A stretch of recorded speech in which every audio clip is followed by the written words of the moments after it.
Hi students, today we are going to talk about the basic concept of a product. We are further going to discuss what are the different layers in a product and also the various types of products that we see in the market.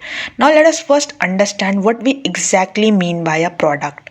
See, product is anything that can be offered to a market or to satisfy the needs and wants of a customer.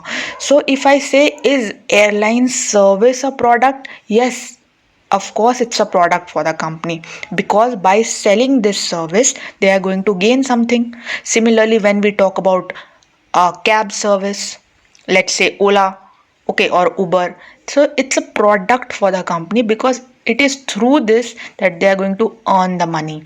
So similarly, a mobile phone, a laptop, they all can be a product, right? Anything that can be offered to satisfy the needs and wants of a customer is a product.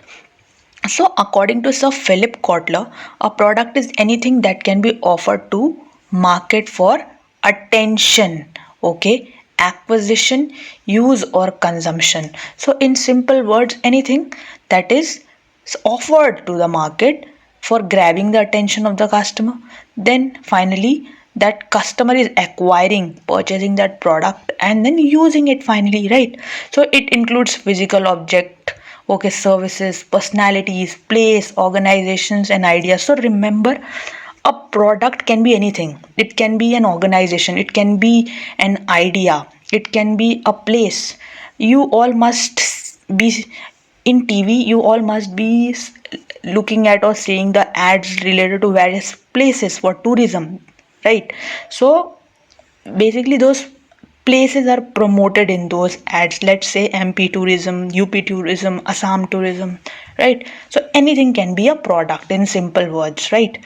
Now what are the various layers of a product? So what do we mean by layers of a product? See, whenever we are purchasing a product, okay, we expect something from the product, okay. So these expectations are basically divided into various layers and they were being offered or given by Sir Philip Kotler himself. So the first one is core product. So it is basically explaining the reason for which the product is purchased.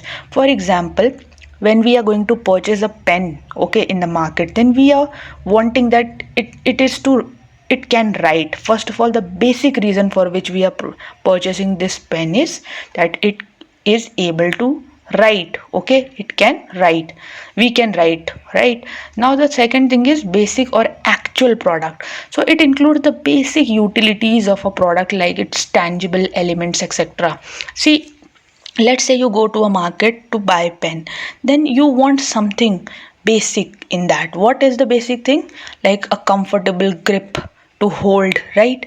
Then smooth writing through a smooth nip, right? So this is a basic thing that you require.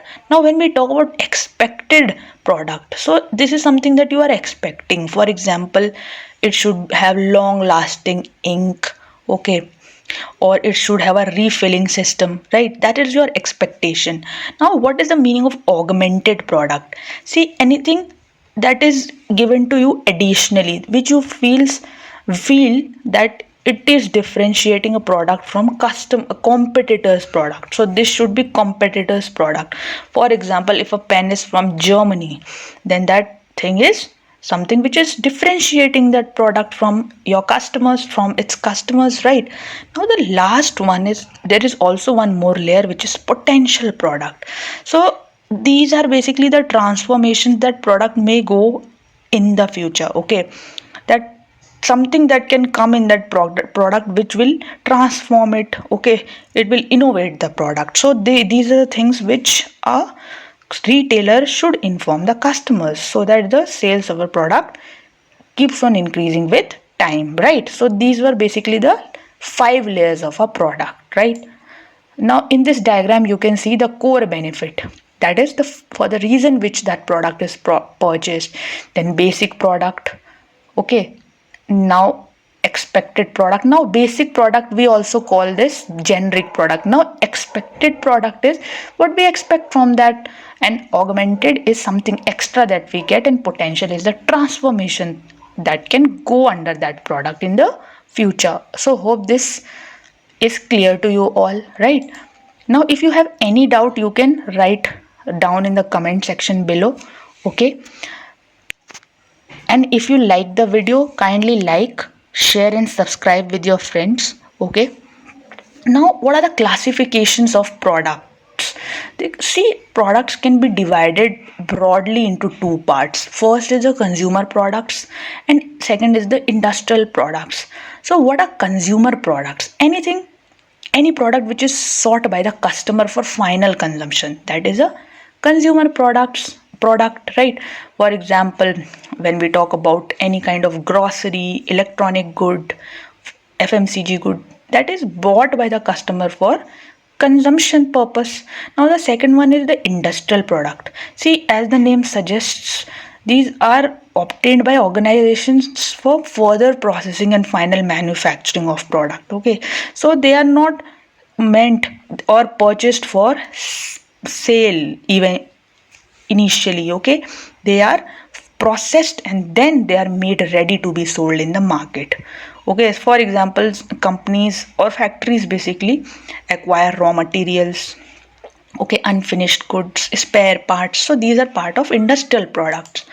Now consumer products can further be divided into two parts, on the basis of durability and on the basis of shopping efforts involved. So hope consumer products is clear to you all. Those products that are purchased by the consumer for final consumption.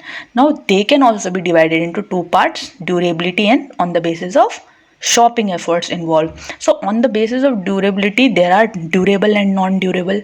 So what are durable goods? See, these are those which are not purchased frequently, that is their lifespan is more. Okay, we don't purchase them all of a sudden. We They are basically purchased for and used for various years, many years. Okay, like TV, fridge, AC. Okay, their lifespan is more. Now non-durable, these are the goods which are purchased frequently, we keep on purchasing them, that is they have a short lifespan, like your shampoos, hair oils, conditioners, soaps, right? Now on the basis of shopping efforts, we can divide the products into convenience, shopping, specialty, and unsought goods. Now, what are convenience goods? See, these are the goods which are for which less shopping efforts are involved. That is, they have a regular demand. Okay, so these include staples like wheat, rice, salt, etc. Okay, so we are giving less time for them. Okay, there is less shopping effort involved in purchasing them. Like these include staples like wheat, rice, salt. Impulse goods, what are impulse goods? These are those goods which are purchased quickly due to an impulse. Let's say I see a pani puri stall nearby. Okay, so I or a street food stall nearby, then I decide quickly to have them.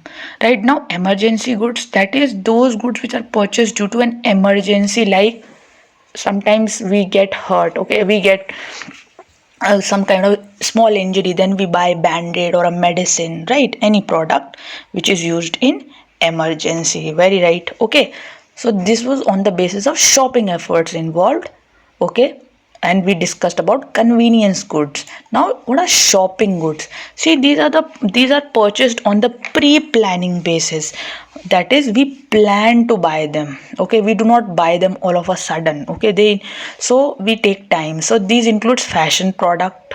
So fashion products are basically those products which are purchased for increasing the fashion element in us, for example in us, or for example in our home, like gifts we purchase. Okay, we decorate our house with paintings, we buy clothes. Okay, so we just take time to buy them. Now service products, see, these are the products with whom service is attached. Okay, example like air conditioner, TV, there is a service that is being given after they are purchased, regular servicing is done.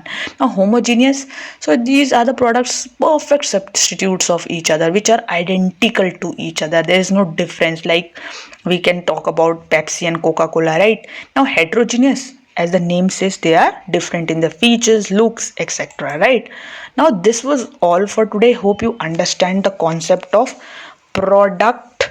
Okay, what is a product? Anything that is offered for the customers to satisfy their needs. Okay, and then we talked about the layers of product, and finally we talked about the various types of product or classification of products. So hope everything is clear to you all. Thank you so much for your time. Please do not forget to like, share and subscribe the channel.